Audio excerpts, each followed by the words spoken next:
Pablo Gomez, è una partita fondamentale, no? Per continuare ad inseguire quel sogno, non era facile a livello mentale, poi un Matera che voleva anche dimostrare che insomma, quella sconfitta in Coppa Italia non era giusta e quindi non è stato per niente facile. Bueno, primero buonasera a tutti. ¿Qué te devo dire? Creo che loro hanno fatto una grande partita.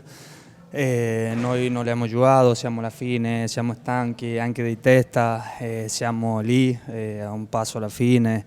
Che te devo dire? È andato così la partita, non dobbiamo mollare fino alla fine. Per niente, credo che non abbiamo fatto la grande partita nostra, però bastava vincere in casa. Era troppa gente nel palazzetto, credo che per questo, sì che niente, tranquillo per questo e continuiamo avanti, manca poco.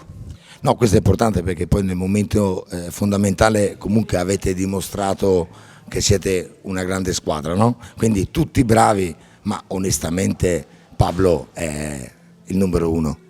No, bueno, grazie per questo, per niente, però credo che tutta la squadra con noi se la giocano alla morte, per questo non possiamo mollare con nessuno, è andata così, dobbiamo continuare allenando e testa nella prossima partita, ora andiamo fuori, sì che no, dobbiamo allenare così, di testa, non mollare come ti ho detto, e no, tranquillo e continuare a allenare.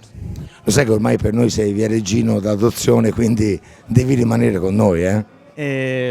Sì, credo di sì, io veramente sono contentissimo qua con la gente, con la società e anche con il dirigente, se sta bene qua a Vereggio, veramente se ti fa sentire la maglia, anche l'ultra, sono veramente contento qua e speriamo, avevo detto che non andavo via per portare il centro in A1, così che niente, credo che... È vero, l'avevi promesso questo? Lo avevo promesso, sì che credo, speriamo che per complire questo e niente, tranquillo, vediamo dopo.